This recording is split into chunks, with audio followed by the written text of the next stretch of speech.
प्रभु की कैसी लीला थी, कैसी विडंबना थी ये लंकेश, कि एक और तो पिता ऋषि दधीचि ने अपने प्राणों का दान दिया और दूसरी ओर उनके पुत्र के रूप में स्वयं महादेव के रूप में जन्म लिया। लंकेश, माता सुवर्चा के हृदय में क्या बीत रही होगी।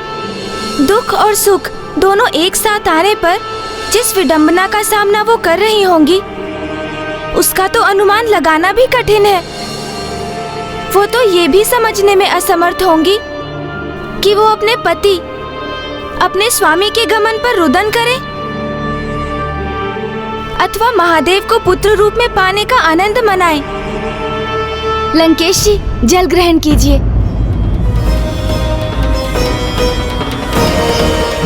उनका फिर क्या हुआ लंकेश? देवी सुवर्चा अपने स्वामी के वियोग में जैसे तंद्रा में चली गई थी। उनकी चेतना जड़ हो गई थी। किसी भी घटना का अब जैसे उन पर कोई प्रभाव ही नहीं पड़ रहा था। किंतु पूरे जग को प्रकाश देने वाले महादेव के नन्हे अवतार की किलकारियों ने उनका ध्यान खींच ही लिया। मेरे पुत्र, मेरे प्रभु, मेरे पुत्र, मेरे प्रभु, मेरे पुत्र। मैंने कहा था ना, जिनके दर्शन से सारा संसार खिलखिलाता है, शीघ्र ही वो हमारे अंत में खिलखिलाएंगे। जैसा मैंने कहा था वैसा ही हुआ ना। तो अब तो मुझे जगत कल्याण के लिए अस्थिदान की अनुमति दे दीजिए। स्वामी, स्वामी, रुकिए, अपने प्रभु को छोड़ के कहाँ जा रहे हैं? स्वामी, स्वामी, स्वामी, स्वामी,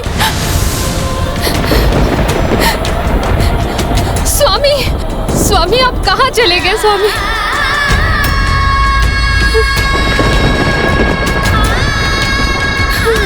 उनके स्वामी के प्राण त्यागने के उपरांत उनके वियोग ने देवी सुवर्चा को जैसे प्राणहीन ही कर दिया।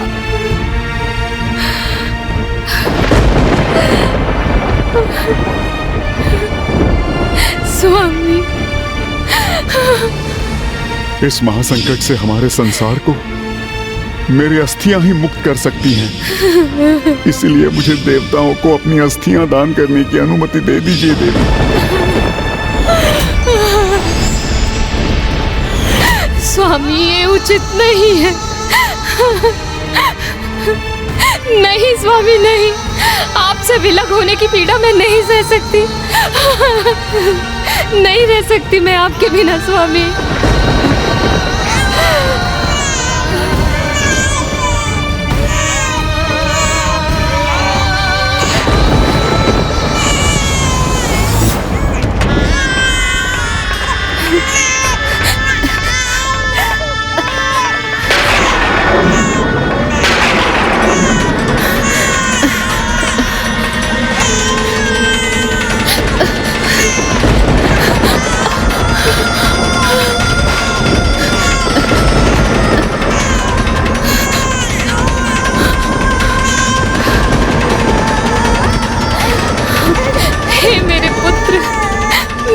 करूं?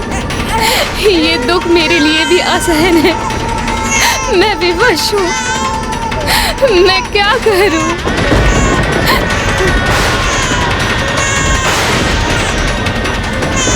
हे पीपल वृक्ष, मेरी सहायता करिए।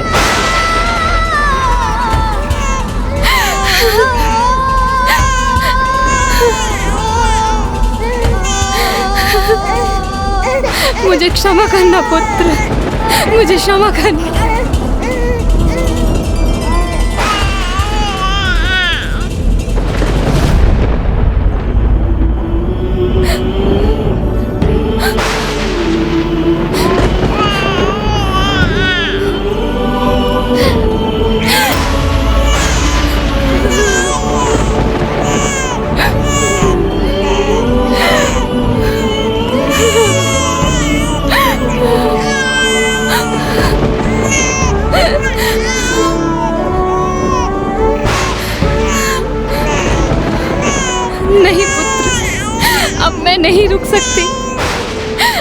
मेरा समय आ गया है। मुझे भी तुम्हारे पिताश्री के पास ही जाना होगा पुत्र। अपनी माता को क्षमा करना।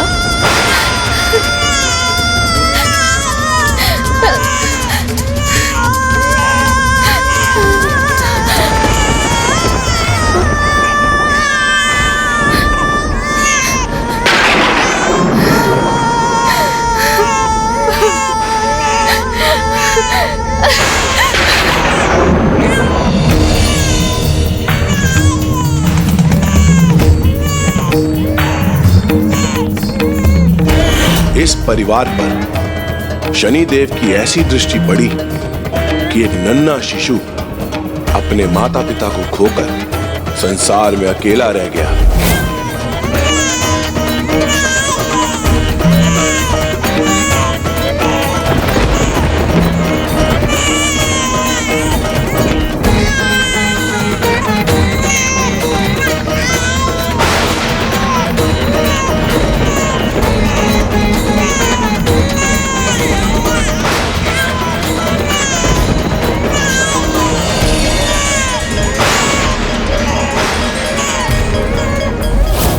जहां एक ओर महादेव के पिपलाद अवतार का जन्म हुआ, दूसरी ओर इस समय तक उधर वृत्तासुर समस्त सृष्टि पर संकट बनकर छा चुका था।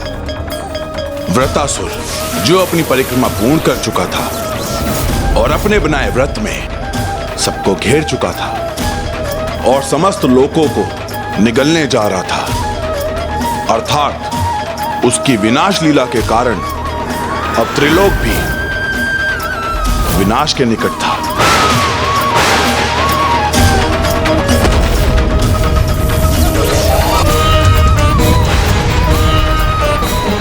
वृत्तासुर को रोकने में यदि और विलंब हुआ तो कहीं ऋषि दधीचि का महाबलिदान व्यर्थ ना हो जाए।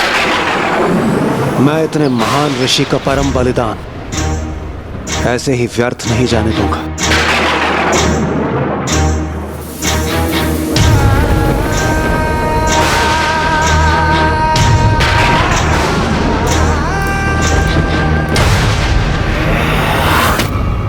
ये परिवर्तन, ये अंधकार जो सर्वत्र फैल रहा है, इसे कैसे रोकेंगे हम?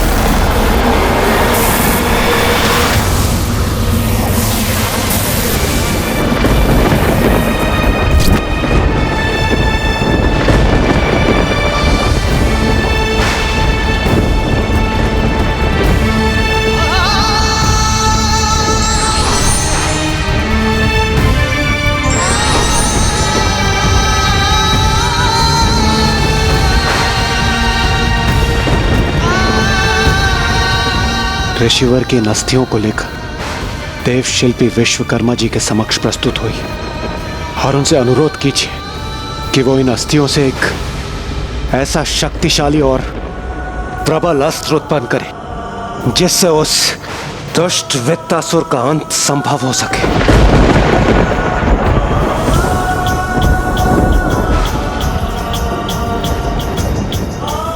जाइए सूर्यदेव, शीघ्र प्रस्थान कीजिए। इस अवधि में मैं उस दुष्ट वृत्तासुर को और आतंक मचाने से रोकने का प्रयास करता हूं। नहीं देवगण, आप में से कोई भी मेरे साथ नहीं चलेगा। आप सभी सूर्यदेव के साथ देवशिल्पी विश्वकर्मा जी के समक्ष प्रस्तुत हो। मेरे कारण उत्पन्न हुए उस शक्तिशाली दुष्ट वृत्तासुर को रोकने में अब मुझे किसी अन्य का, किसी भी प्रकार का कोई भी बलिदान स्वीकार नहीं है। इसलिए अब मैं स्वयं उस दुष्ट का सामना करूंगा।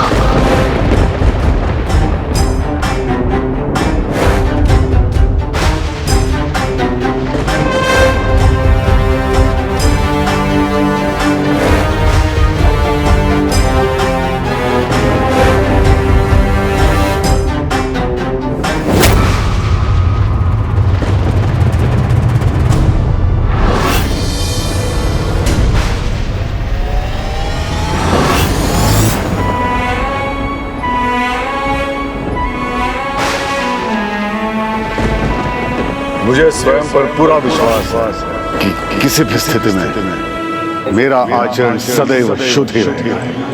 मैं कभी भी विचलित नहीं हो जाऊंगा।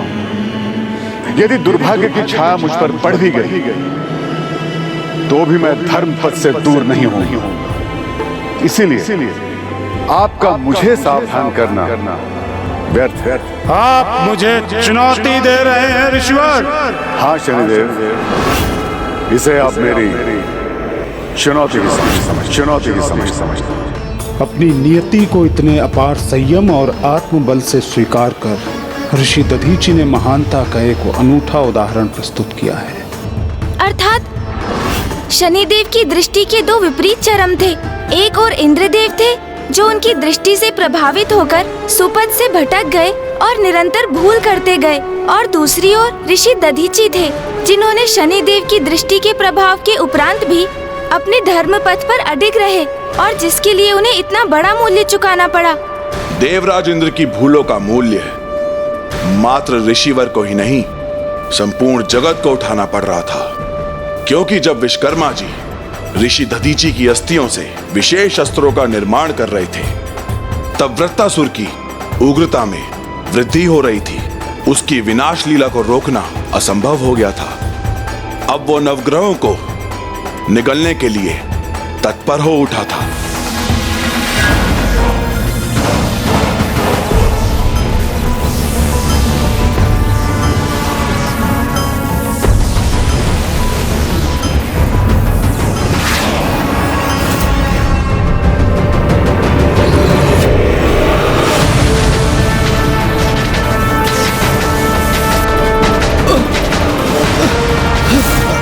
चंद्रदेव, चंद्रदेव,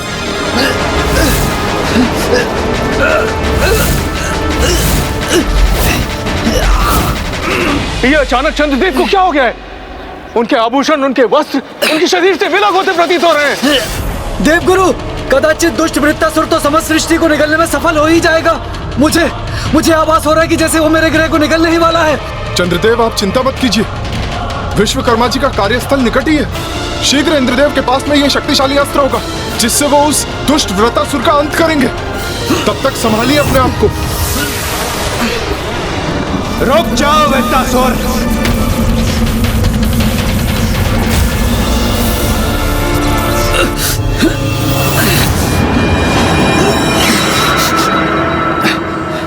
ये क्या हुआ?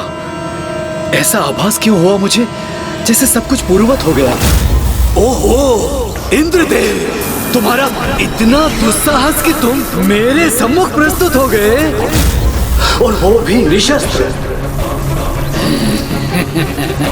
वृत्तासुर, तुम्हारी शत्रुता मुझसे है। तुम्हारा जन्म मेरा अंत करने के लिए हुआ है। अब जब मैं स्वयं देवराज इंद्र तुम्हारे समक्ष प्रस्तुत हूं, तुम्हें मेरे कारण सृष्टि का विनाश करने की आवश्यकता नहीं है। आओ, युद्ध करो मुझसे। अब इतने विलंब के बाद तुम्हारे आगमन का क्या लाभ है इंद्रदेव? और वैसे भी मैंने तुमसे युद्ध करने का विचार त्याग दिया है। अब इस सृष्टि के अंत के साथ ही मैं तुम्हारा अंत करूंगा इंद्रदेव। और वैसे भी एक दुर्बल देवता से मुझे युद्ध करने में कोई रुचि नहीं है।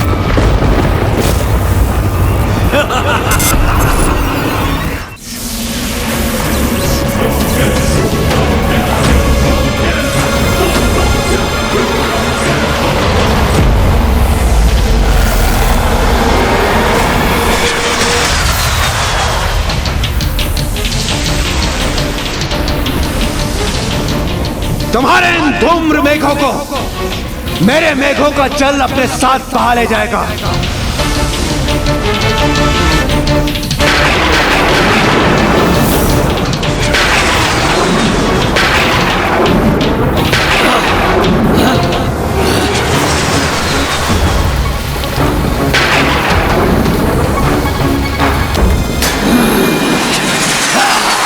वृत्तासुर हूं मैं। मेरे प्रहार को विफल करना इतना सरल नहीं देवराज इंद्र।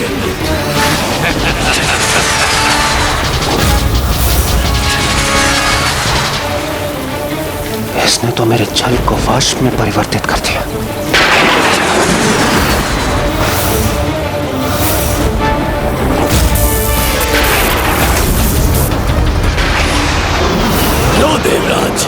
अब मैं तुम्हारे मेघों को ही मिटा दूंगा।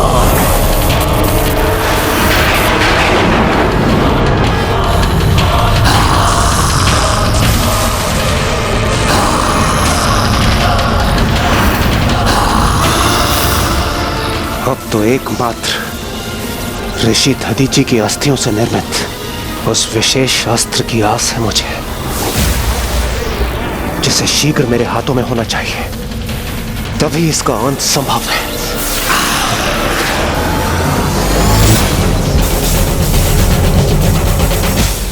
इस अस्त्र के निर्माण हेतु इन अस्थियों का पिघलना अत्यंत आवश्यक है, किंतु यह कार्य इतना आसान नहीं है, क्योंकि कदाचित हम सभी देवताओं का समुचित तेज भी ऋषि दधीचि के अस्थियों को पिघलाने के लिए पर्याप्त नहीं है। अतः हमें अपनी संपूर्ण शक्ति का प्रयोग करना होगा, तभी ऋषि दधीचि का इतना बड़ा बलिदान सार्थक सिद्ध हो सकेगा।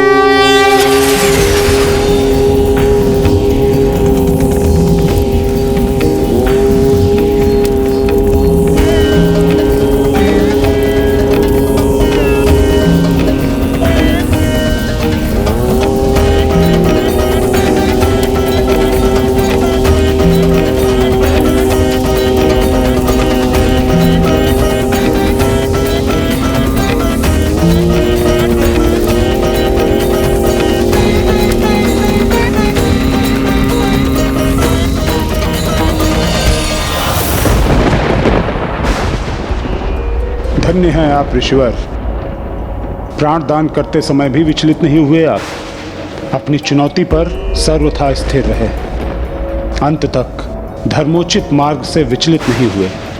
आपके इस महान त्याग ने मुझे अत्यंत प्रभावित कर दिया।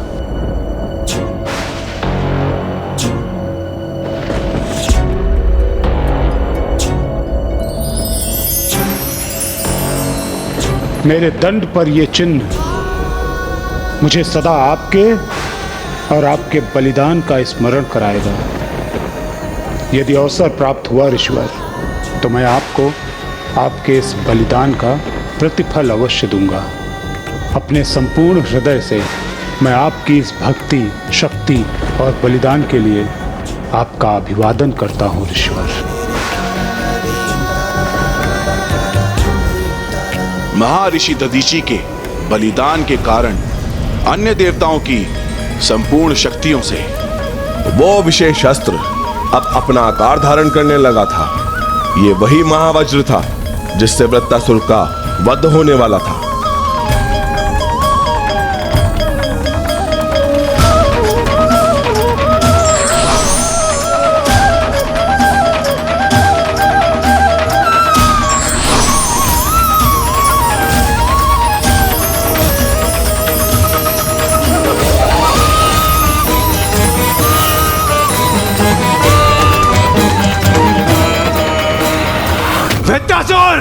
मैं तुम्हें अंतिम चेतावनी दे रहा हूं।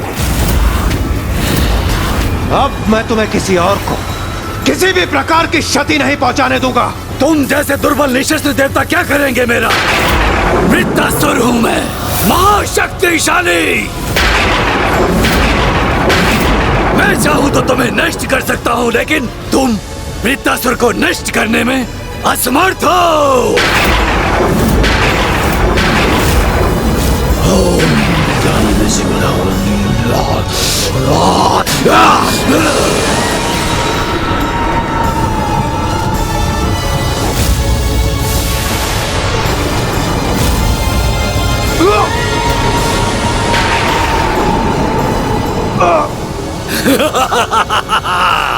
अब मेरे बंदी बनकर तुम मेरे कार्य में बाधा नहीं बन सकते।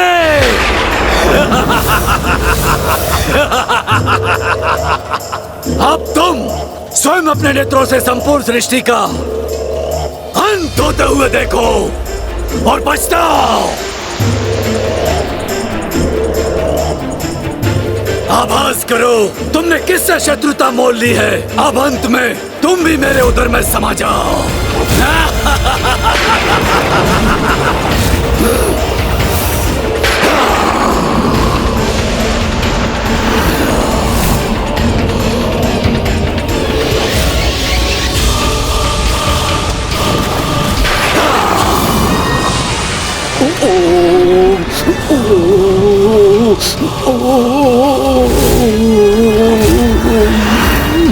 ये अवश्य उस वृत्तासुर का प्रभाव लग रहा है, जिसके कारण मुझे इतनी शक्तिशाली खिंचाव का आभास हो रहा है।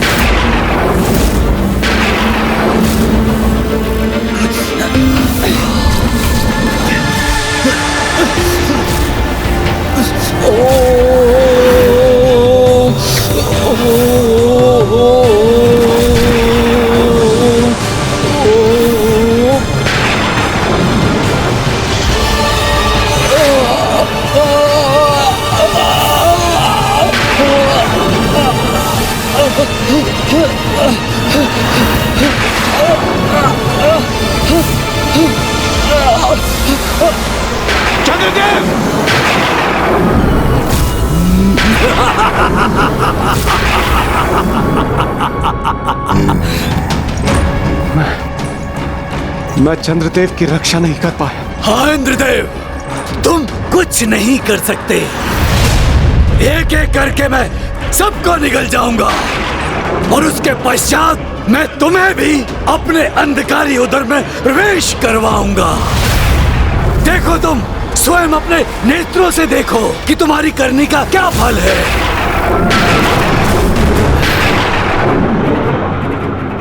प्रतिशोध।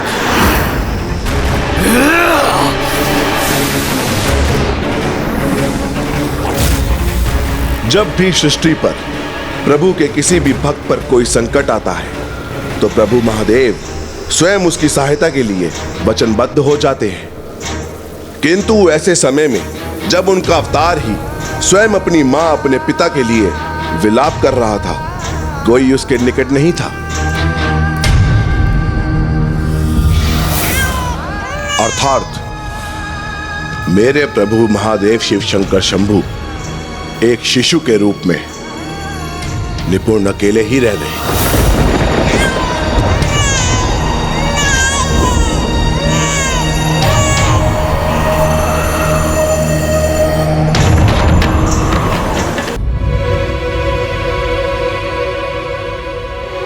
किंतु फिर क्या हुआ लंकेश? उन शिशु का ध्यान किसने रखा? माता पिता के अभाव में वो जीवित कैसे रहे लंकेश?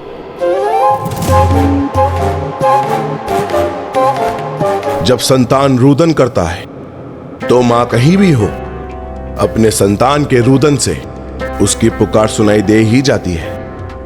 किंतु उनकी पुकार किसने सुनी? आप ही ने अभी कहा था कि उनकी माता उन्हें सदा के लिए छोड़कर चली गई थी। फिर वो प्रभु के शिशु रूप की पुकार कैसे सुन सकती थी? अपने बालक के पास लौटकर कैसे आ सकती थी वो?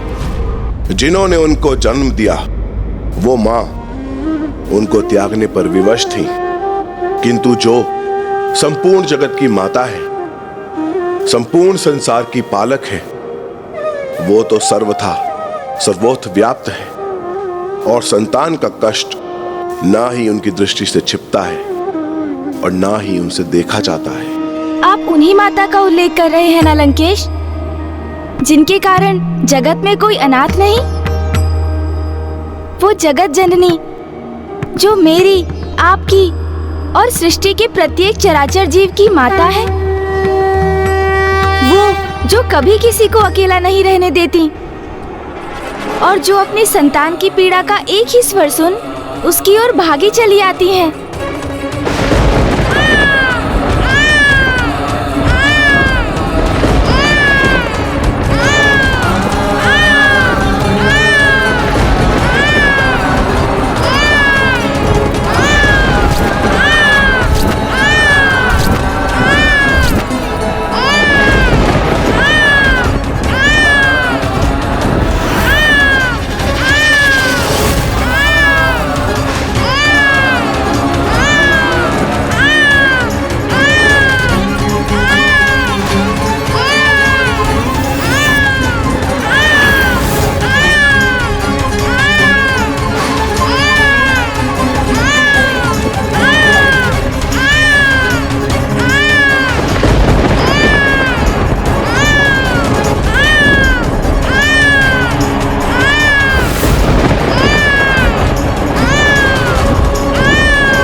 नित्यानंद करी वराभय करी सौंदर्य रत्ना करी निर्धूताखिल घोर पावन करी प्रत्यक्ष माहेश्वरी प्राणेयाचल वंश पावन करी काशीपुराधीश्वरी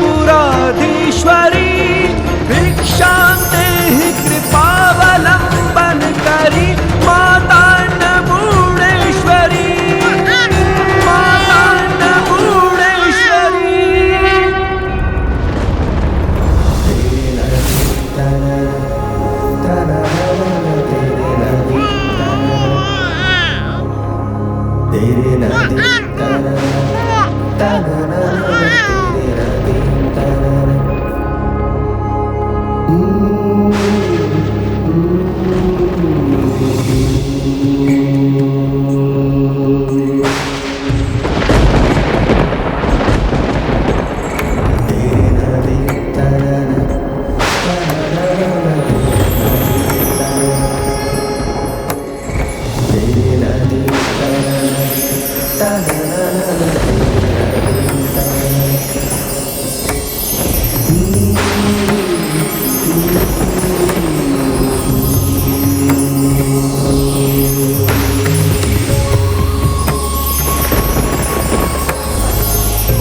आप जो स्वयं भ्राता श्री हरि नारायण के प्रतिरूप हैं, हे महान पीपल वृक्ष, इस शिशु की माता देवी सुवर्चना ने एक बहुत बड़ा दान किया है। इसे आपकी छत्र छाया में त्याग कर आपको इसके पालन पोषण का दायित्व सौंपा है। इसीलिए आज से आप ही इसके पिता बनकर इसकी रक्षा करेंगे।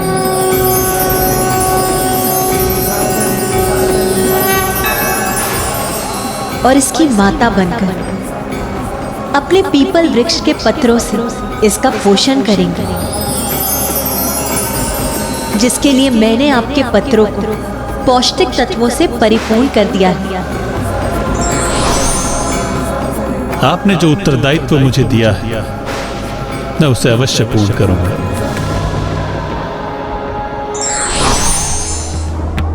कितना अद्भुत दृश्य होगा ना वो, जब स्वयं श्री नारायण शिशु रूप में पिता श्री महादेव की देखरेख कर रहे होंगे।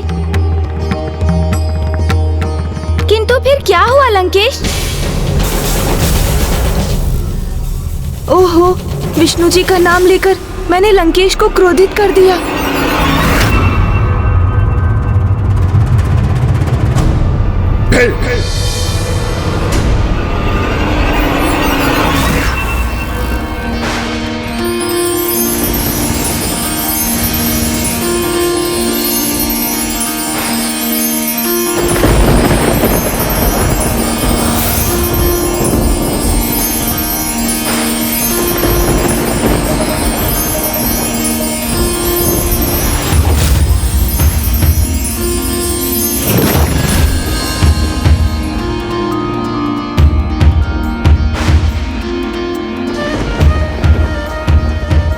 तुम अनाथ नहीं हो पुत्र, स्वयं जगत के पालनहार भ्राता श्री हरि नारायण पीपल वृक्ष के रूप तुम्हारा ध्यान रखेंगे पुत्र, और पीपल वृक्ष के पत्रों से पोषण प्राप्त कर तुम्हारा विकास होगा, और जगत में तुम पिपलाद के नाम से विख्यात हो, पिपलाद के नाम से पिपलाद के नाम से विख्यात हो।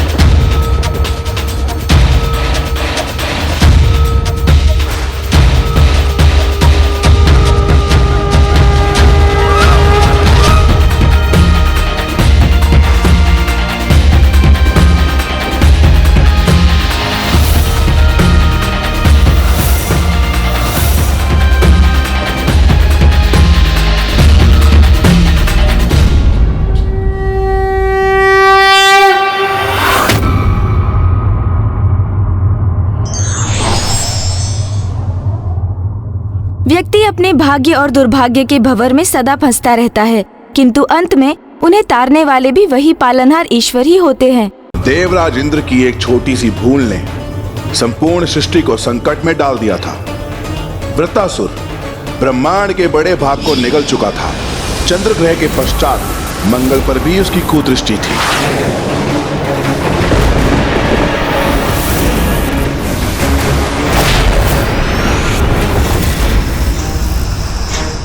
स्वामी, इस अनर्थ को रोकने के लिए आप स्वयं कुछ क्यों नहीं कर देते? नहीं देवी, इस असुर का जन्म तो देवराज इंद्र के अंत के लिए ही हुआ है। अतः मात्र देवराज इंद्र ही हैं जो ऋषि दधीची की अस्थियों से निर्मित वज्र से इस असुर का अंत कर सकते हैं।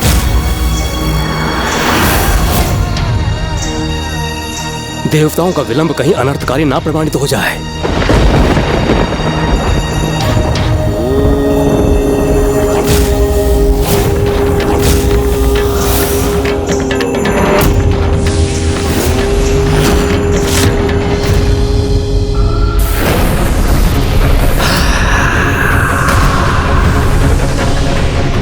ये दुष्ट मंगल पर अपनी दृष्टि साध रहा है। मैं कैसे रोकूं इसे? ये विश्वकर्मा जी को इतना विलंब क्यों हो रहा?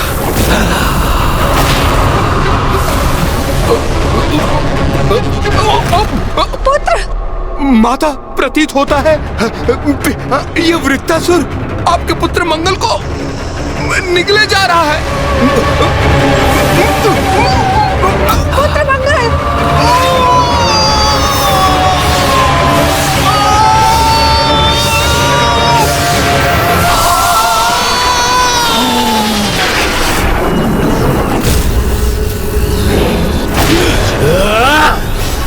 मंगल,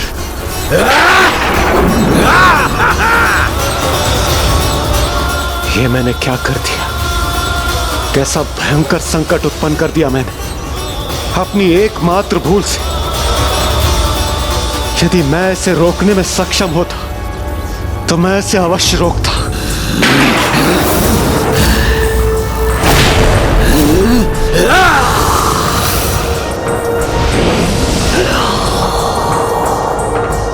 अब इस अनिष्टकारी खिंचाव का प्रभाव तो मुझ पर भी हो रहा है।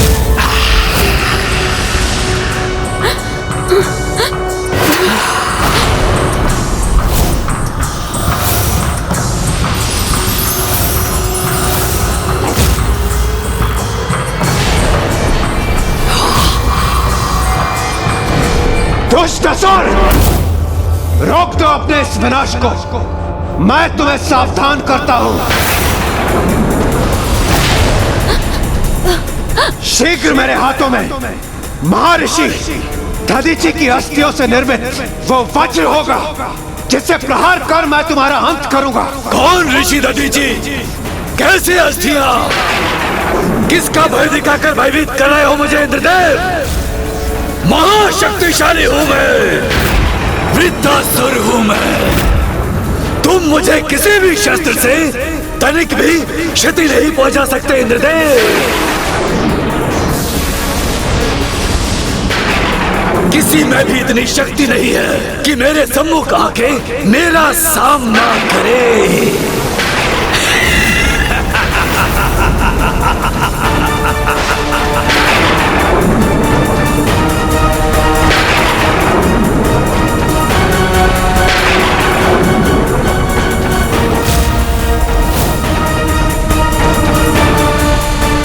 धैर्य रखिए देवी, धैर्य रखिए।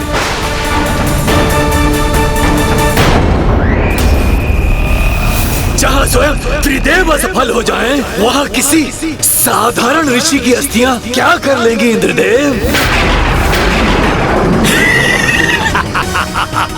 जिस अहंकार के प्रभाव में यह ऋषि दधीची का अपमान कर रहा है, वही अहंकार इसके सर्वनाश का कारण बनेगा। अपने कर्मों का दंड ये अवश्य भुगतेगा और ये सुनिश्चित करूंगा मैं, शनिदेव।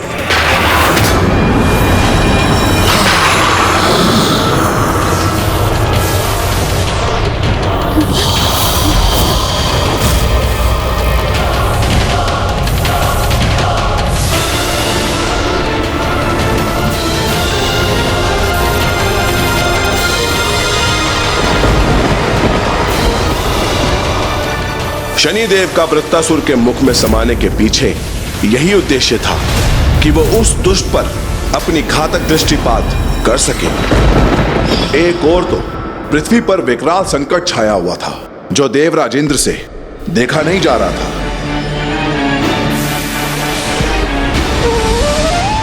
और दूसरी ओर वो वज्र जिसकी गणना संसार में सर्वाधिक शक्तिशाली अस्त्रों में की जाती है, जो परम त्याग, आत्मबल और आत्मिक शक्ति का प्रतीक था, जो इन सभी श्रेष्ठ गुणों का परिणाम था, वो अब प्रकट हो चुका था। किंतु अभी इंद्रदेव उसे धारण कर पाने में अक्षम थे।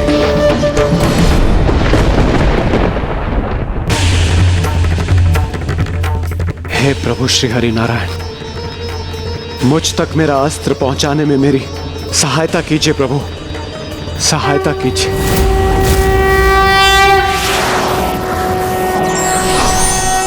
ओम ये देवासो दिव्येकादशस्त्र पृथिव्यामध्येकादशस्त्र अपसुक्षतो महिनेकादशस्त्र ते देवासो यज्ञमिमं जुषध्वम्।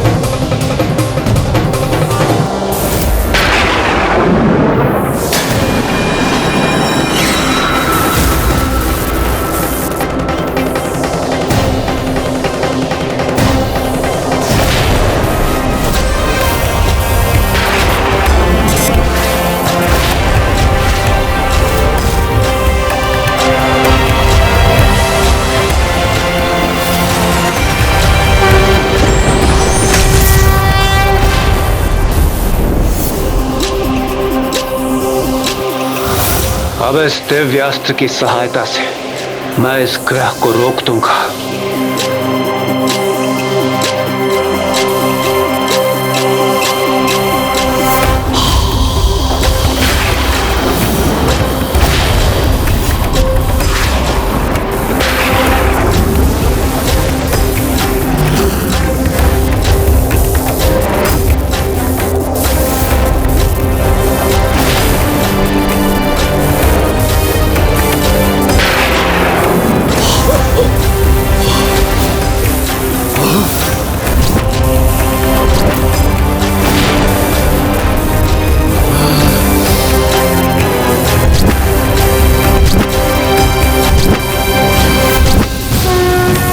जय श्री हरि नारायण।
ऋषि दधीचि के अस्थियों से निर्मित वज्र ने वृत्तासुर का मात्र वध ही नहीं किया, अपितु संपूर्ण ब्रह्मांड से उसके प्रभाव का लेश मात्र ही मिटा दिया और सब कुछ यथावत कर दिया।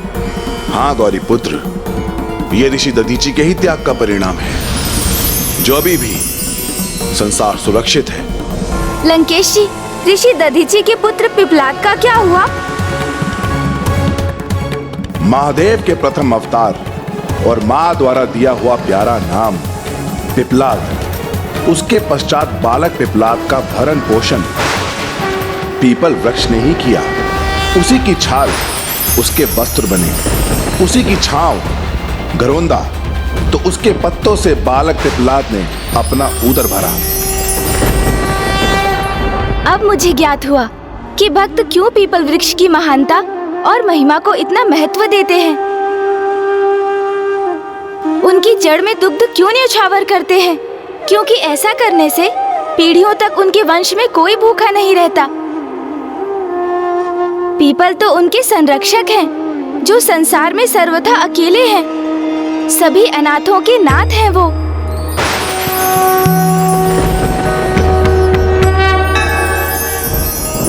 आपका साथ तो अत्यंत आनंददायक है। मेरी जैसी कुशाग्र बुद्धि संपन्न यदि मेरी किसी से भेंट हुई है तो वो आप ही हैं गौरीपुत्र। मेरे एकमात्र संकेत से आप कथा का संपूर्ण मर्म समझ जाते हैं। मैं तो पुनः यही कहूँगा लंकेश कि इसमें आपका ही श्रेय है। आपकी ही संगति का प्रभाव है ये। लंकेश जी, जल ग्रहण कीजिए। माता अन्नपूर्ण की कृपा से पीपल वृक्ष को अन्य पोषक तत्व प्राप्त हुए जो स्वास्थ्य के लिए अत्यंत लाभदायक थे। ये एक ऐसे वृक्ष हैं जिनके निकट प्राण वायु प्रचुर मात्रा में सदैव रहती है। उसी पीपल वृक्ष के छत्र छाया में पलकर शिशु अवस्था से बाल अवस्था में पहुंचे प्रभु पिपलाद।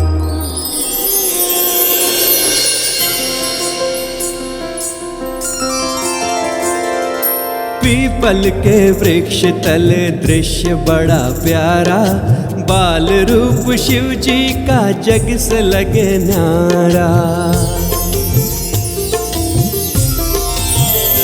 संध्या ढले झींगुर गे लहरी भी आए, लोरी सुना के निद्रा प्रभु को कराए। ओ पीपल तले जागे सोए पत्रों को खाया, बाल से बालक बन के ज्ञान वही पाया। बालक ने शिव समान रूप जो दिखाया, माता के संग हर कोई खिंचा चलाया। पीपल के वृक्ष तले दृश्य बड़ा प्यारा, बाल रूप शिव जी का जग से लगे न्यारा। पीपल के वृक्ष तले दृश्य बड़ा प्यारा, बाल रूप शिव जी का जग से लगे न्यारा।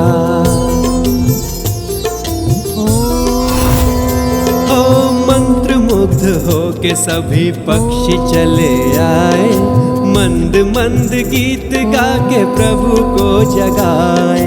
पीपल के पत्र जल की बूंदें गिराए, मुख में भर के उनको प्रभु खिलखिलाए। पीपल के वृक्ष तले दृश्य बड़ा प्यारा, बाल रूप शिव जी का जग से लगे न्यारा।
जिसने आप सभी को इतना मंत्रमुग्ध कर दिया।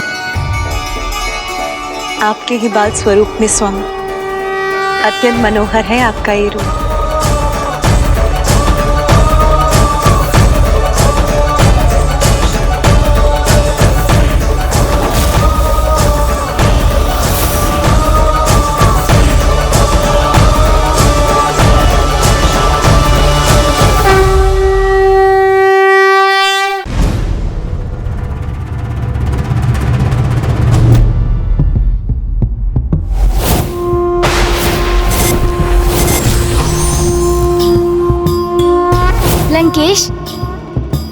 पिताश्री के बाल स्वरूप के दर्शन तो अत्यंत अद्भुत रहे होंगे ना?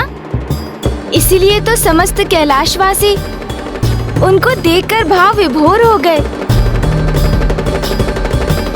पदेत्वर्चने पतति नमन कस्य न बचा, अर्थात मेरे प्रभु महादेव शिव शंकर शंभु अपने प्रत्येक रूप में अद्भुत है।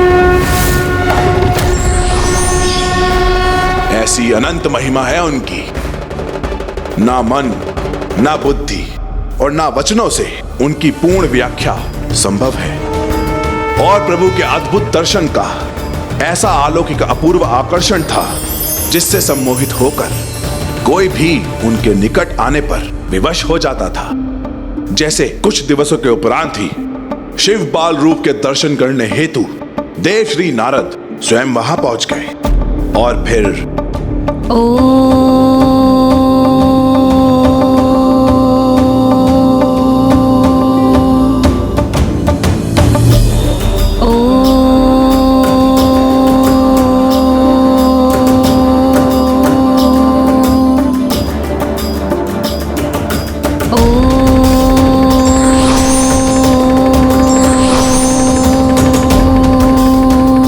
दिव्य स्वरूप है भोलेनाथ का।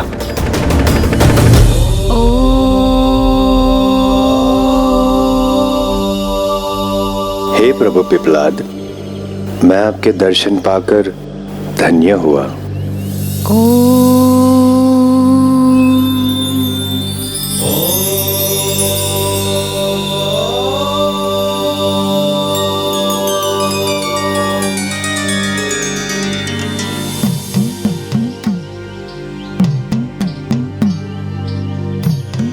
पिपलाद, जगत में तुम पिपलाद के नाम से विख्यात हो। पिपलाद, कदाचित मैंने पूर्व में भी इस नाम का श्रवण किया है। क्या यही मेरा नाम है?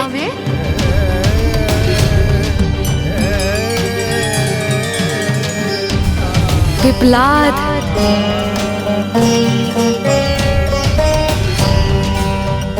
अवश्य, आपको ये नाम स्वयं अन्नपूर्ण माता ने दिया था, पिपलाद। स्वयं जगत के पालनहार भ्राता श्री हरि नारायण पीपल वृक्ष के रूप तुम्हारा ध्यान रखेंगे पुत्र, और पीपल वृक्ष के पत्रों से पोषण प्राप्त कर तुम्हारा विकास होगा, और जगत में तुम पिपलाद के नाम से विख्यात, पिपलाद के नाम से विख्यात।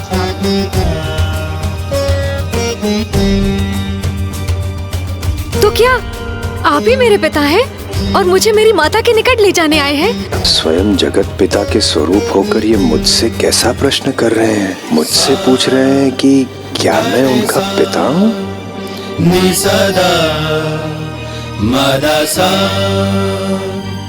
सा गणेशा गणेशा निसदा मदसा। मैं तो सन्यासी हूँ, ऋषि नारद मेरा नाम है। हाँ? नारद, देवर्षि नारद। ओह, प्रणाम ऋषिवर। आपको तो मेरे माता पिता का परिचय अवश्य ज्ञात होगा। नारायण नारायण, इनमें मैंने प्रभु शिव को तो दूर से ही पहचान लिया था, किंतु इनमें इस बालक को तो अब पहचान पा रहा हूँ, जिन्हें अपने माता पिता और स्वयं का परिचय ही नहीं ज्ञात, किंतु ये मुझे पहचानते हैं। तो फिर स्वयं को लेकर अपरिचित क्यों हैं? आज तक जिनसे भी मेरा संपर्क हुआ, उनमें से आप प्रथम हैं जिन्हें मेरा परिचय प्राप्त है। अन्यथा यहाँ निर्जन आश्रम के अतिरिक्त और कुछ भी नहीं है। हाँ, कुछ वन्य जीव जंतु अवश्य हैं जो नियमित रूप से आकर मेरा मन बहलाव करते हैं, किंतु उनसे तो मुझे अपने किसी भी प्रश्न का उत्तर नहीं मिला।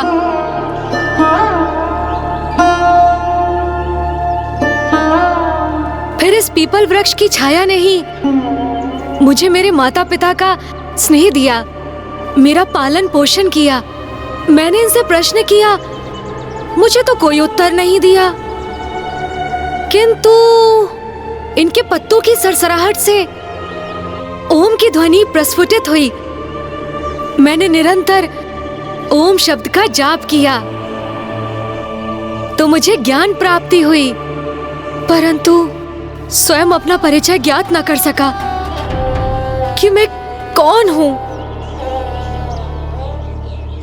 क्या हूं, मेरा अस्तित्व क्या है।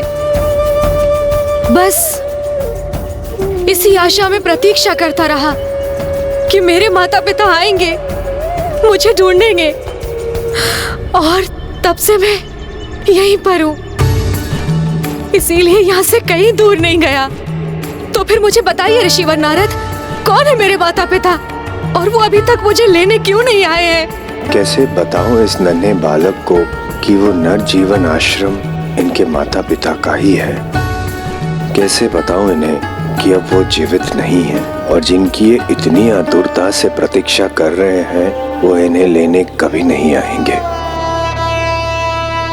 और ये भी कैसे बताऊं इन्हें कि तब जो हुआ उसमें इनका कोई दोष नहीं था, वो तो बस शनिदेव की दृष्टि का प्रभाव था।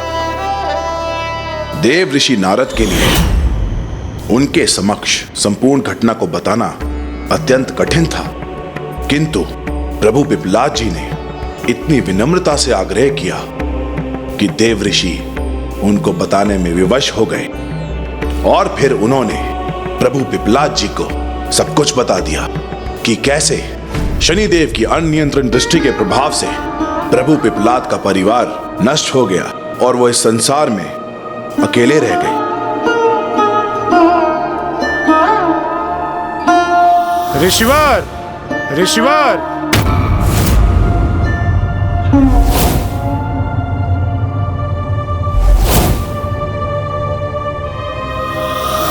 देवराज इंद्र के साथ छल किया है आपने, इसका उचित दंड आपको अवश्य प्राप्त होगा।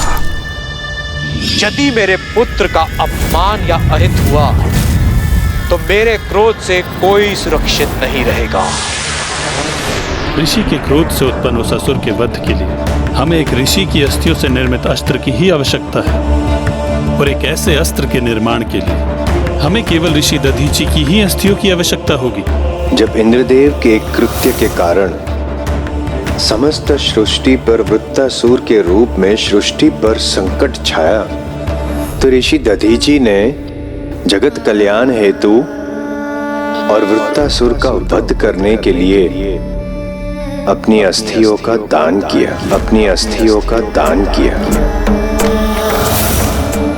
यदि आपने मेरी सहायता नहीं की और अपनी अस्थियों का ज्ञान नहीं दिया तो मेरे कारण इस समस्त सृष्टि का विनाश हो जाएगा। उनके इस महादान के कारण ही आज समस्त सृष्टि अपने स्थान पर स्थिर है। और माता सुवर्चा,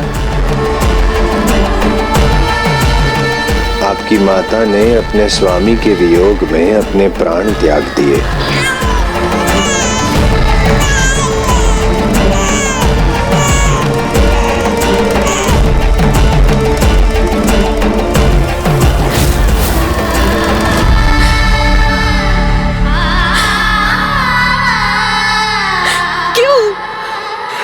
परिवार के साथ ऐसा क्यों हुआ? क्यों मेरे पिता को अपनी अस्थियों का दान, मेरी माता को अपने प्राण त्यागने के लिए विवश होना पड़ा? नारायण नारायण, जो कुछ भी हुआ शनि दृष्टि के कारण हुआ, और फिर शनि दृष्टि के कारण ऋषिवर के समक्ष ऐसी कठिन परिस्थिति उत्पन्न हुई कि संसार की रक्षा हेतु उन्हें अपने प्राण त्यागने पर विवश होना पड़ा।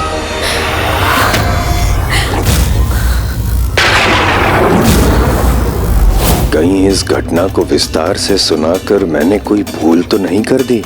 जो कुछ भी हुआ शनि दृष्टि के कारण।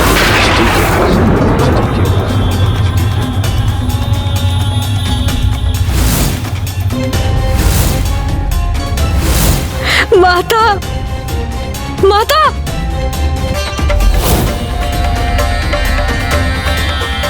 कैसा अनर्थ कर दिया मैंने।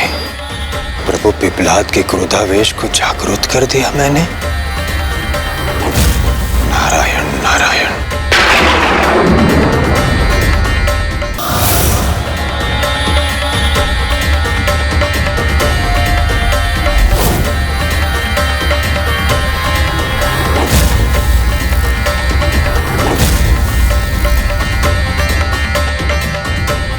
माता!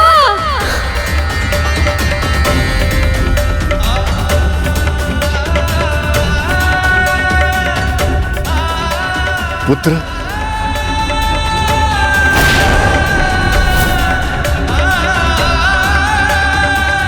पिताश्री, पुत्र। हाँ?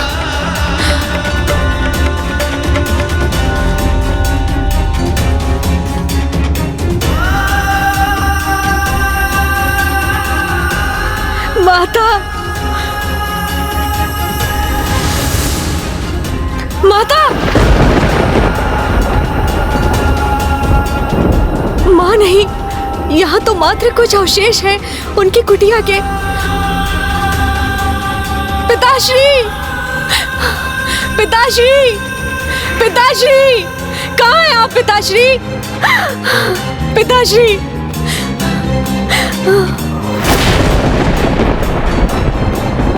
पिताश्री, वो भी नहीं है यहाँ, मात्र उनकी चरण पादुकाएं हैं यहाँ।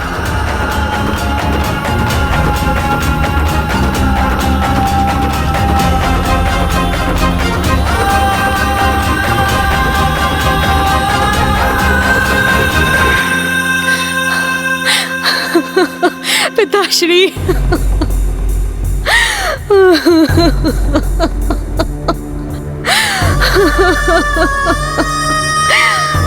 पिताश्री!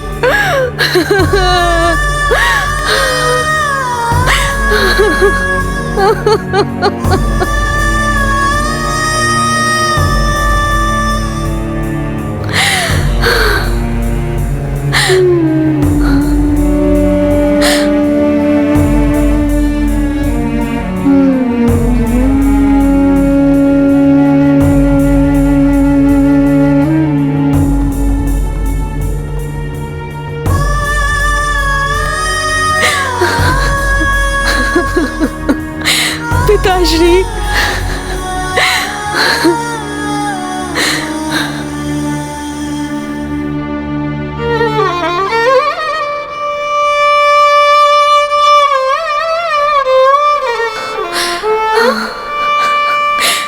प्रणाम पिताश्री।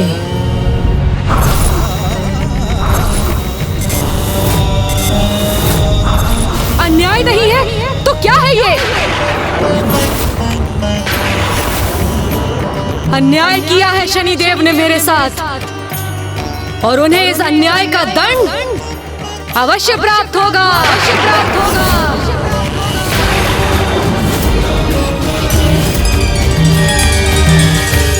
प्रभु पिपलाद के साथ तो ये बहुत ही दुखद हुआ लंकेश जी, और अब तो वे बहुत कुपित भी हो चुके थे। लंकेश जी, जल ग्रहण कीजिए।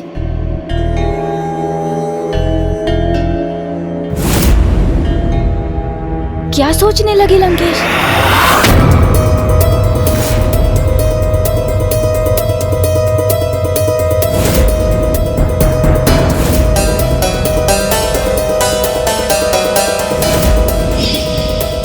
मैं तो इस संपूर्ण यात्रा में निरंतर इस कलश से जल ग्रहण करता रहा हूँ, किंतु तब भी अभी तक इसमें जल शेष है।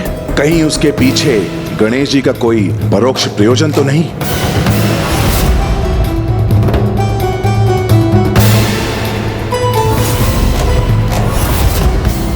हम लंका नगरी पहुंचने के लिए 1/4 यात्रा पूर्ण कर चुके हैं।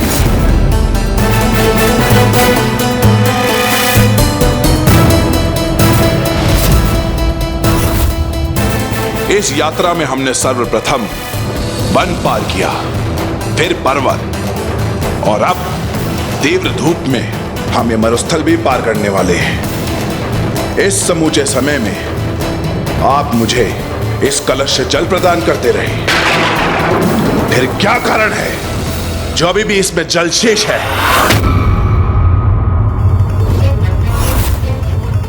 इन्हें तो मुझ पर संदेह हो गया।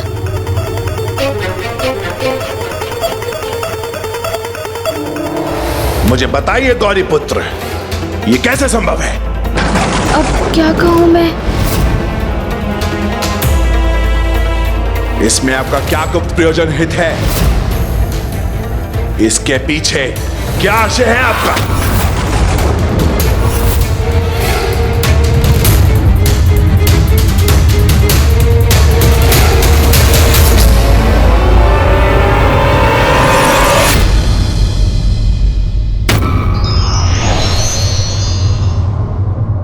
अधर्म और सत्य भले ही कुछ समय के लिए स्थापित हो जाएं, किंतु उन्हें समूल नष्ट करने का माध्यम कोई ना कोई अवश्य बनता है। मुझे बताइए गौरी पुत्र, ये कैसे संभव है? इतना जल ग्रहण करने के उपरांत भी क्या कारण है? जो अभी भी इसमें जल शेष है। अब क्या कहूं मैं? इसके पीछे क्या आशय है आपका? क्या कारण है जो अभी भी इसमें जल शेष है? गौरी पुत्र, इसके पीछे कैसे संभव है? क्या आशय है आपका?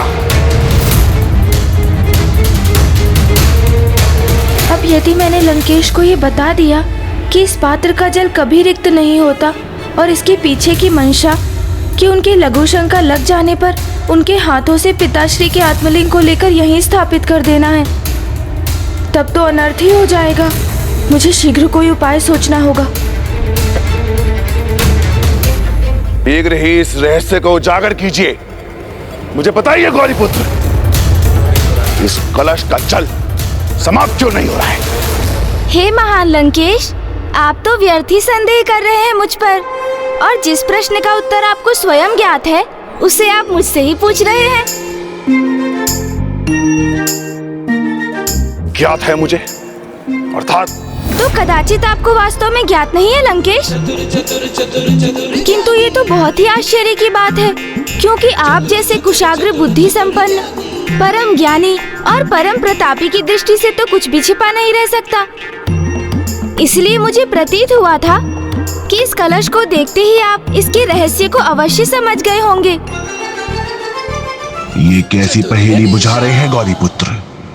ऐसा क्या है जो सहज समझना चाहिए मुझे, किंतु मैं उसे समझने में असमर्थ हो रहा हूं? मुझे अपनी बुद्धि का प्रयोग करना चाहिए, अन्यथा कहीं गौरी पुत्र की दृष्टि में मेरा मान खट ना जाए।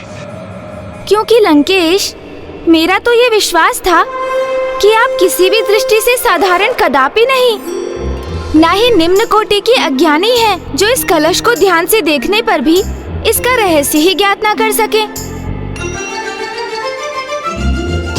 महाज्ञानी हूँ मैं, श्रेष्ठतम भी हूँ मैं, फिर मेरी दृष्टि, मेरी बुद्धि विफल क्यों हो रही है यहाँ? लंकेश, अवश्य एकाग्रचित होकर नहीं देखा होगा आपने इस कलश को। हाँ, आप सर्वथा उचित कहते हैं गणेश जी, मैंने ही पूर्ण ध्यान नहीं दिया। किंतु अब तो आपने इस कलश को ध्यान से देख लिया है ना लंकेश, फिर तो आप अवश्य ही समझ गए होंगे। क्यों नहीं समझूंगा, लंकेश सब समझ गया है।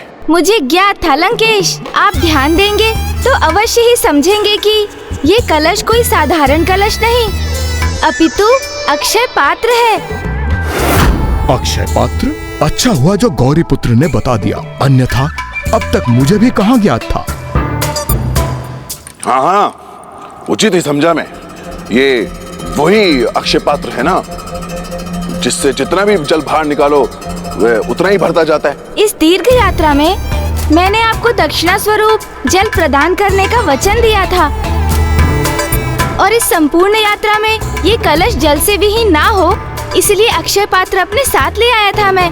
किंतु क्या इससे कोई भूल अथवा मुझसे कोई दोष हुआ लंकेश? नहीं नहीं, आपका कोई दोष नहीं, मैं तो बस आप छोड़िए गणेश जी, जो मैंने कहा आप उसे भूल जाइए। हमें तो अब आगे की कथा पर ध्यान देना चाहिए। हाँ तो लंकेश जी, अब कृपया बताइए, जब प्रभु पिपलाद को ज्ञात हुआ कि शनिदेव की दृष्टि दोष के कारण ही उन्हें अपने माता पिता से विलग होना पड़ा, तो फिर इसके पश्चात क्या हुआ? अन्याय किया है शनिदेव ने मेरे साथ, और उन्हें इस अन्याय का दंड अवश्य प्राप्त होगा, अवश्य प्राप्त होगा, अवश्य प्राप्त होगा।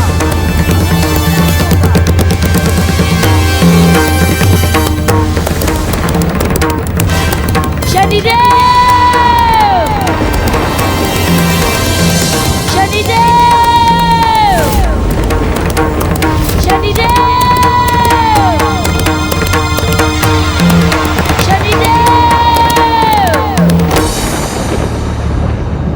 ये तो किसी बालक की गर्जना है, किंतु कौन है ये बालक जो मुझे अन्यायी घोषित कर रहा है?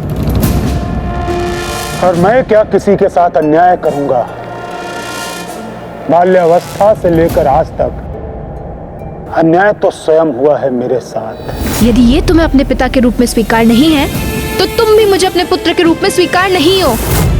क्या प्राप्त किया मैंने इस जीवन में? माता, जिनके अधिकारों के लिए मैंने सदैव संघर्ष किया, किंतु उन्होंने भी मुझे परित्याग कर दिया। पिता, एक इतने ही मार्गदर्शक होने के स्थान पर मेरे सर्वाधिक प्रबल शत्रु बन गए। बहुत सह चुका हूं तुम्हारा ये व्यर्थ का अहंकार। बताओ मुझे, अस्तित्व ही क्या है तुम्हारा? देवी छाया और मेरे पुत्र होने के अतिरिक्त अपने माता और पिता के स्नेह से सदैव वंचित रहा मैं, किंतु अपने इस दुर्भाग्य को मैंने स्वीकार किया। फिर मेरे जीवन में आई मेरी पत्नी, जिनसे शापित हुई मेरी दृष्टि। आपकी ये अर्धांगिनी आपको ये श्राप देती है कि अब से आप जिस पर भी अपनी सीधी दृष्टि डालेंगे उसका सर्वनाश होगा, और जिसके कारण मैं स्वयं उन्हें अपनी अर्धांगिनी को भी देखने में असमर्थ हो गया, किंतु उसे भी स्वीकार किया मैंने। फिर मैंने प्राप्त किया सम्मान,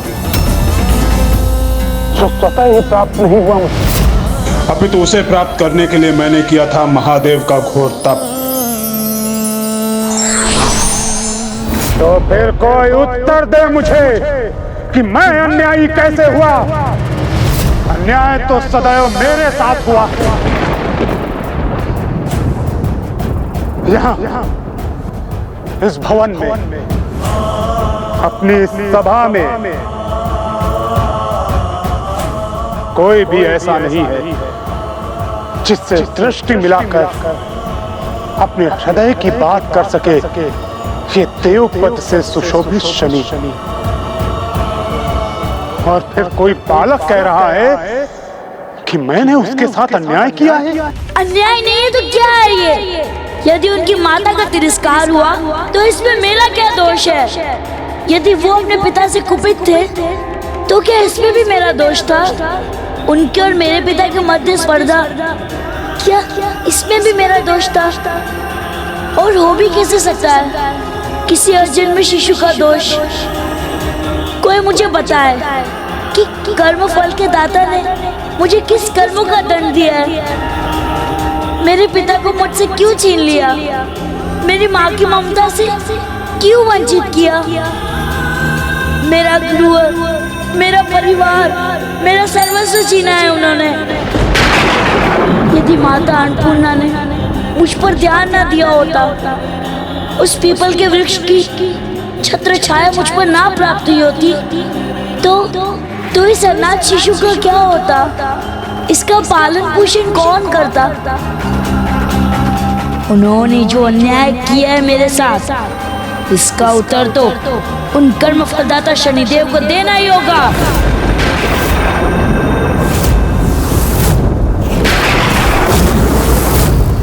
प्रत्येक दुर्भाग्य को दृढ़ता से सहा है मैंने, किंतु कभी भी अपने कर्म और अपने कर्तव्य से विमुख नहीं हुआ ये शनि।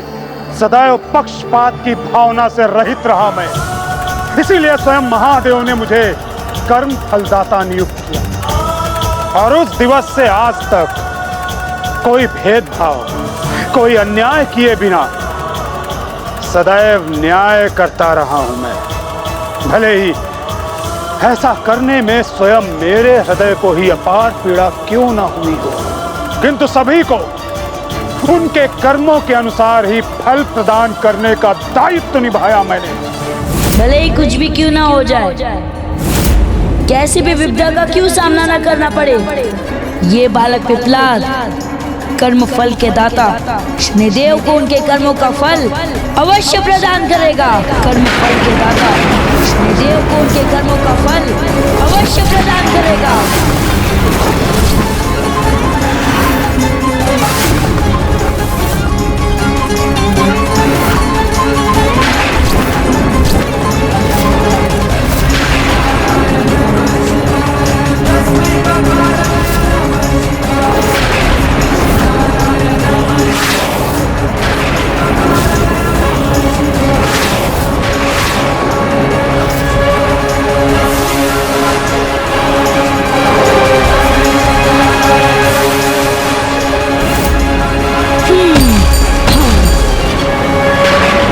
सावधान हो जाइए शनिदेव, सावधान हो जाइए। मैं आ रहा हूँ, मैं आ रहा हूँ, मैं आ रहा हूँ।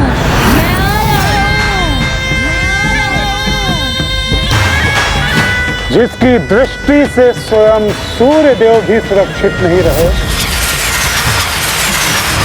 उस शनि को दंडित करने एक बालक आ रहा है।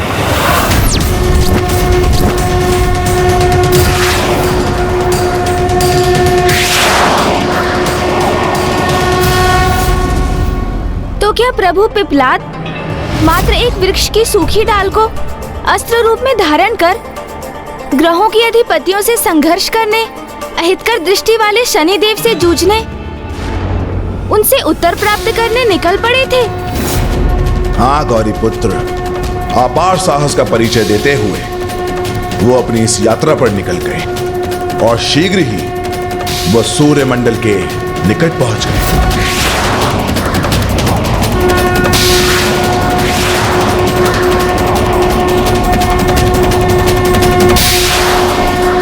शनिदेव, शनिदेव,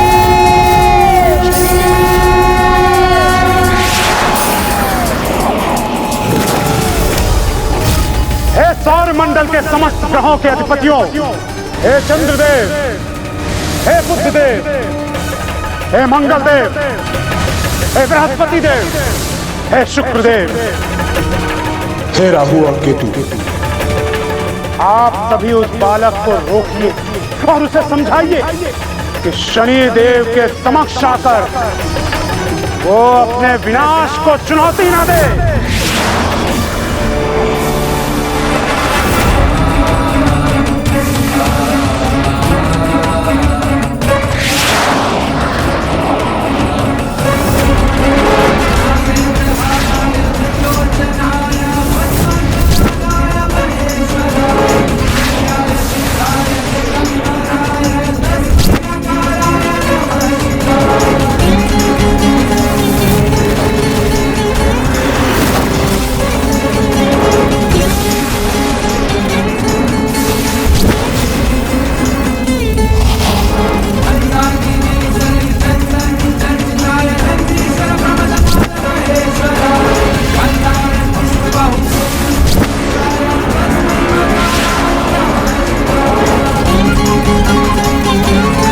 प्रतीत होता है इस बालक के रूप में स्वयं महादेव पधारे हैं।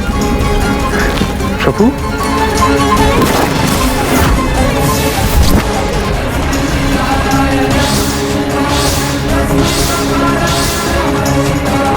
महादेव,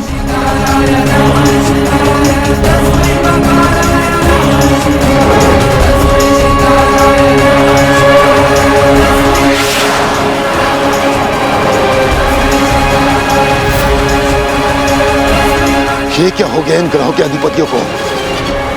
जिसे रोकने आए थे हाथ जोड़कर उसी का अभिवादन क्यों कर रहे हैं? राहु, कदाचित वो इस छलिया बालक को महादेव समझ रहे हैं, अन्यथा उसे रोकने के स्थान पर इस प्रकार क्रमबद्ध होकर उसका अभिवादन क्यों करते? केतु, तब तो हमारे लिए यह अत्यंत उचित अवसर है, क्योंकि ग्रहों के अधिपति तो इस बालक को रोकेंगे नहीं। क्यों ना हमने इस कार्य के लिए विवश कर शनिदेव से मित्रता स्थापित कर ले, जिससे भविष्य में कभी शनिदेव हम पर अपनी दृष्टि न डाले। राहु, ये तो अत्यंत उत्तम विचार है, किंतु ये तो बताओ हम करेंगे कैसे? क्या योजना है तुम्हारी? केतु, काल सर्प योग। काल सर्प योग, ये क्या होता है लंकेश? ये तो एक अत्यंत प्रभावकारी योग है। अधिकतर मनुष्यों की यह मान्यता है कि इस योग का जुड़ाव किसी सहाय वेशधर सर्प अथवा अन्य गंभीर अनिष्ट से है, किंतु ये योग तो उससे भी कहीं अधिक प्रभावित है, क्योंकि वास्तविकता तो ये है कि ये योग राहु और केतु द्वारा विशेष स्थान पर स्थित होकर अन्य ग्रहों के अधिपतियों को अपने मध्य बांधकर उन्हें अशक्त करने से उत्पन्न होता है।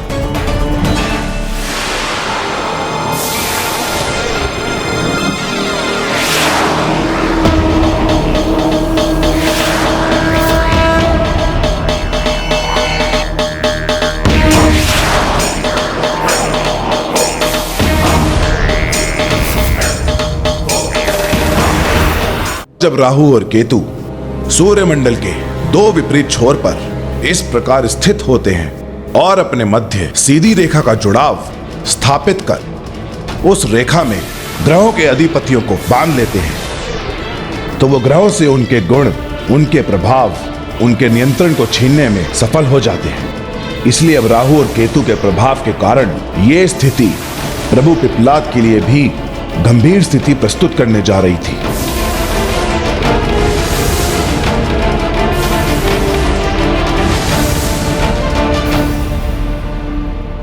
एक बार ये सीधी रेखा मेरा और केतु का जुड़ाव करने में सफल हो गई तो काल सर्प योग का आरंभ हो जाएगा और अन्य सभी ग्रहों के अधिपति इसके प्रभाव में आकर इस बालक को रोकने का कार्य करेंगे।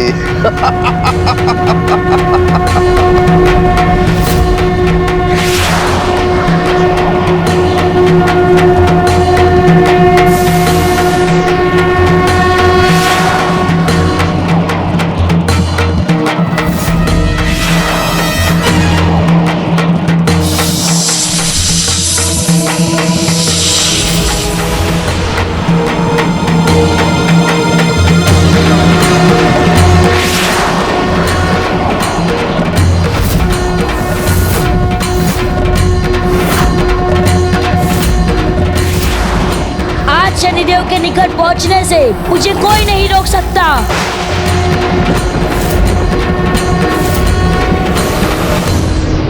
जिन शनिदेव के प्रकोप से पूरा संसार भयभीत रहता है, उनसे निडर रहकर प्रभु पिप्पलाद समस्त ग्रहों का सामना करने में तत्पर थे, जो काल सर्प योग के प्रभाव में उनका मार्ग रोके खड़े थे।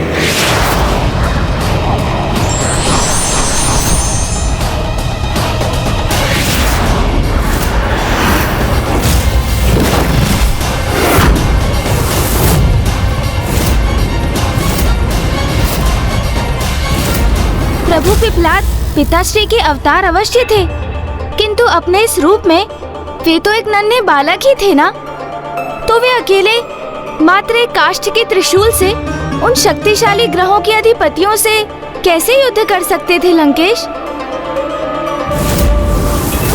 फिर सभी ग्रहों के अधिपति काल सर्प योग के प्रभाव से प्रभु पिप्पलाद के प्रति शत्रुता का भाव धारण कर उन्हें रोकने के लिए प्रस्तुत हो गए।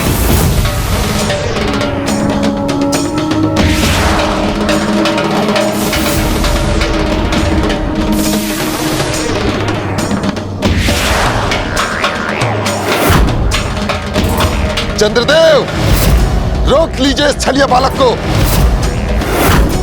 जो महादेव की वेशभूषा धारण कर हम शिव भक्तों को छलने के आश्रय से यहां प्रवेश करना चाहता है।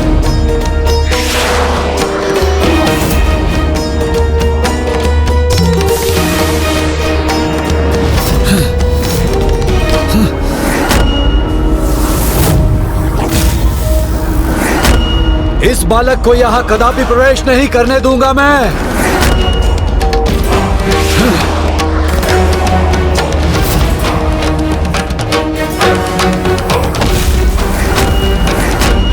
वहीं रुक जाओ बालक। तुम क्या समझते हो कि प्रभु शिव का रूप धारण करोगे और यहाँ पहुंचकर हम सूर्यमंडल के ग्रहों के अधिपतियों को छलने में सफल हो जाओगे? रुक जाओ वहीं। नहीं, मुझे शनिदेव के निकट जाने से कोई नहीं रोक सकता।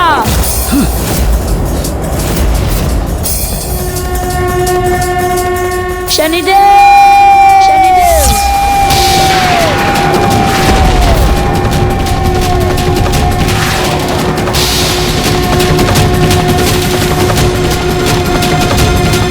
इस मानचित्र के द्वारा सब कुछ देखा जा सकता है और मुझे ज्ञात है चंद्रदेव उस बालक को वहीं रोक देंगे जो भटक कर यहाँ तक आ पहुंचा है और जिसे ये भ्रम है कि मैं उसके साथ अन्याय करूंगा, जबकि मैं तो स्वयं ही उसे अपने समक्ष न आने देकर उसे अपनी अनिष्टकारी दृष्टि से रक्षित करने का प्रयास कर रहा हूं, क्योंकि यदि मेरी दृष्टि उस पर पड़ी तो इसका विनाश निश्चित है।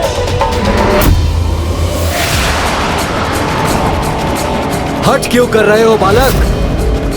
स्वयं अपने अहित को आमंत्रित कर रहे हो तुम। प्रतीत होता है तुम इतनी सरलता से नहीं मानोगे। तुम्हें रोकने के लिए मुझे विवश होकर अपने कठोर बल का प्रयोग करना होगा।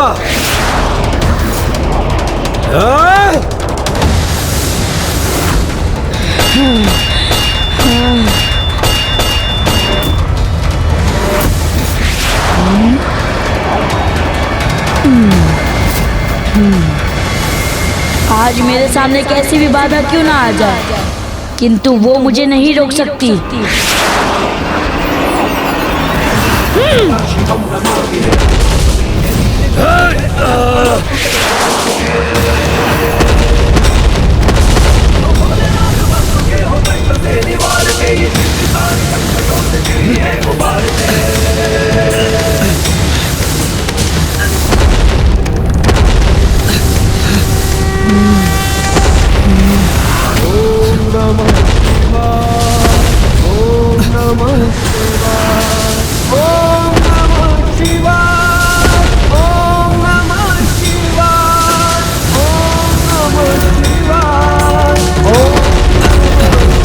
ये तो मेरा ही क्षय होने लगा।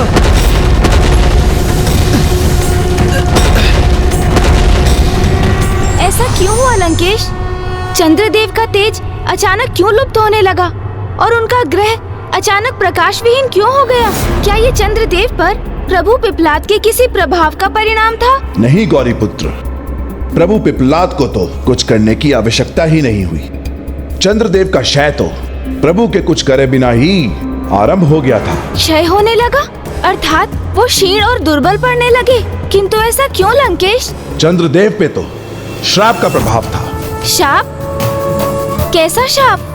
चंद्रदेव को ये शाप किसने दिया था और क्यों लंकेश?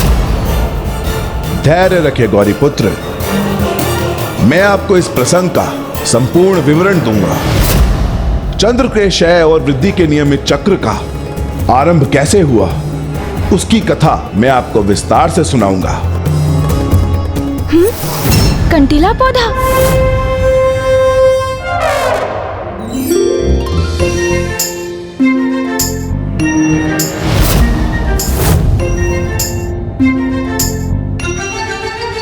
कदाचित ये छोटा सा कांटेदार पौधा लंकेश के मार्ग में एक बड़ी बाधा उत्पन्न करने में सहायक हो सकता है। इसलिए उनके इस पौधे के निकट पहुंचने तक मैं लंकेश का ध्यान इसकी ओर आकृष्ट ही नहीं करूंगा। और फिर अकस्मात जब मैं उनके समक्ष से हटूंगा तो इस कंटीले पौधे को देखकर लंकेश अपने चरणों को इस पर पड़ने से रोकने का प्रयास करेंगे और अपना संतुलन खो बैठेंगे। तब आत्मलिंग भूमि का स्पर्श कर यही मध्य भारत में स्थापित हो जाएंगे।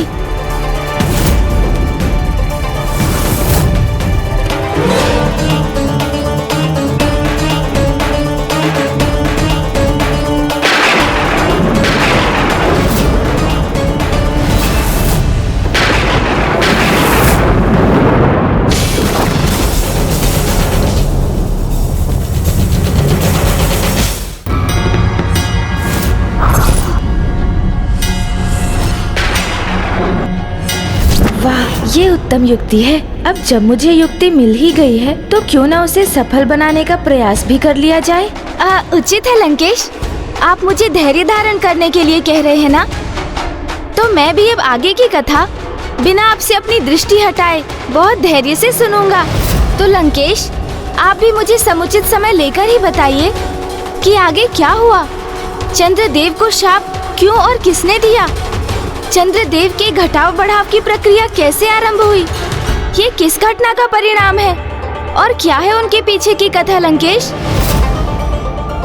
यदि मैं इनके आगे आगे चला तो कदाचित इनकी दृष्टि मार्ग पर पड़े उस कंटीले पौधे पर नहीं पड़ेगी। जब ब्रह्मदेव सृष्टि की रचना करने के लिए प्रेरित हुए तो उन्होंने इस कार्य को पूर्ण करने के लिए स्वयं ही प्रजापतियों को उत्पन्न किया, जिनमें सर्वाधिक महत्वपूर्ण थे कश्यप प्रजापति। उन्हीं से सभी जीवों की उत्पत्ति हुई। फिर उस क्रम में थे दक्ष प्रजापति, जिनसे सृष्टि का समस्त विधि विधान निर्धारित हुआ। किंतु लंकेश, चंद्रदेव का दक्ष प्रजापति से क्या संबंध था?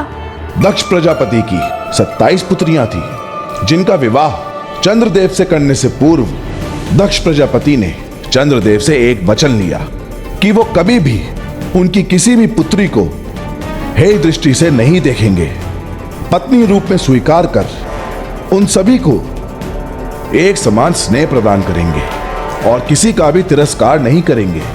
चंद्रदेव द्वारा दक्ष प्रजापति को वचन देने के उपरांत ही दक्ष प्रजापति की पुत्रियों के साथ चंद्रदेव का विवाह संपन्न हुआ।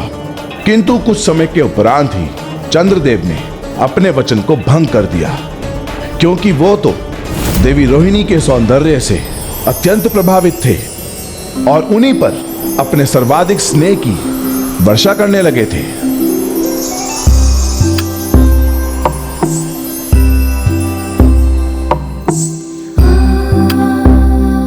तब देवी कृतिका एवं दक्ष प्रजापति की 25 पुत्रियां चंद्रदेव द्वारा तिरस्कार से अत्यंत व्यथित थी और दक्ष प्रजापति से इसका उल्लेख किया। तब दक्ष प्रजापति का तीव्र क्रोध जागृत हुआ और वो क्रोधित होकर चंद्रलोक जा पहुंचे। चंद्रदेव! चंद्रदेव!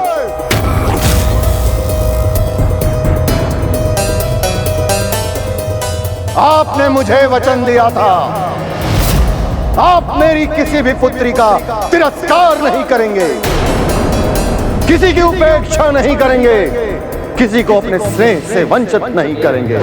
परंतु आपने मेरी 26 पुत्रियों का तिरस्कार किया, मात्र इसलिए क्योंकि पुत्री रोहिणी उन सब में अधिक सौंदर्यवान है,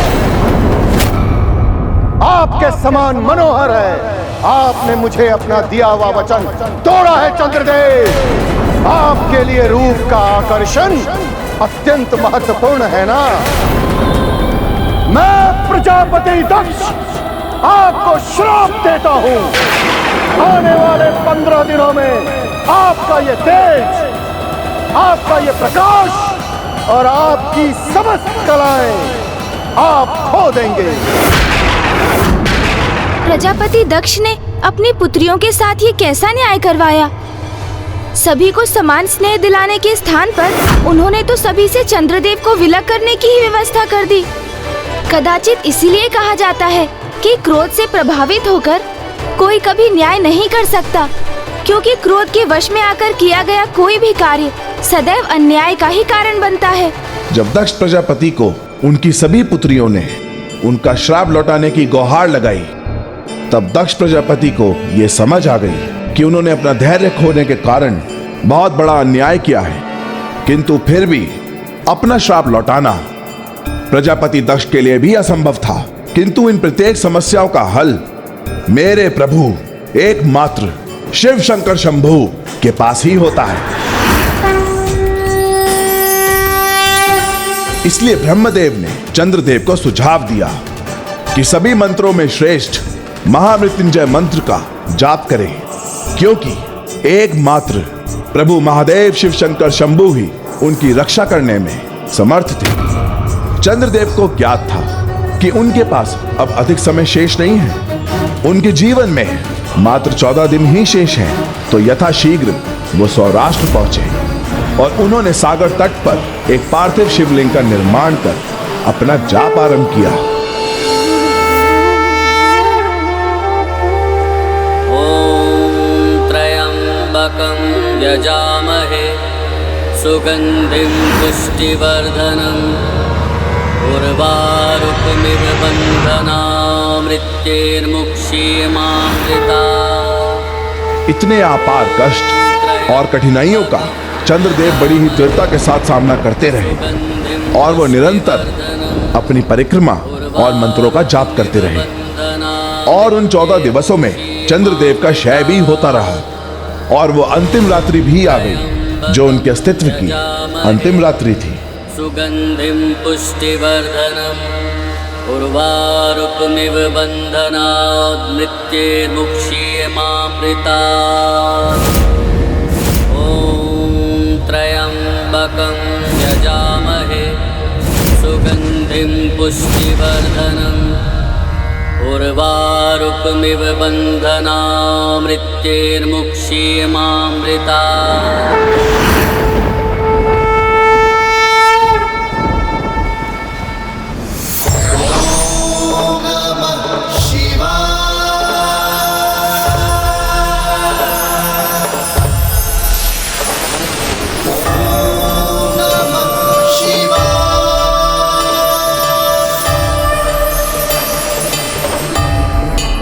जैसा कि मैंने आपसे कहा, आपदा किसी भी प्रकार की आए, वो मेरे प्रभु महादेव ही हैं, जो इसका निवारण भी कर देते हैं। किंतु ये विरोधाभास देखिए लंकेश, जिन्होंने उन्हें जीवन दान दिया, उन्हीं प्रभु महादेव के अवतार के समक्ष चंद्रदेव अपने अस्त्र धारण कर उन्हें आगे बढ़ने से रोकने के लिए प्रस्तुत हो गए थे।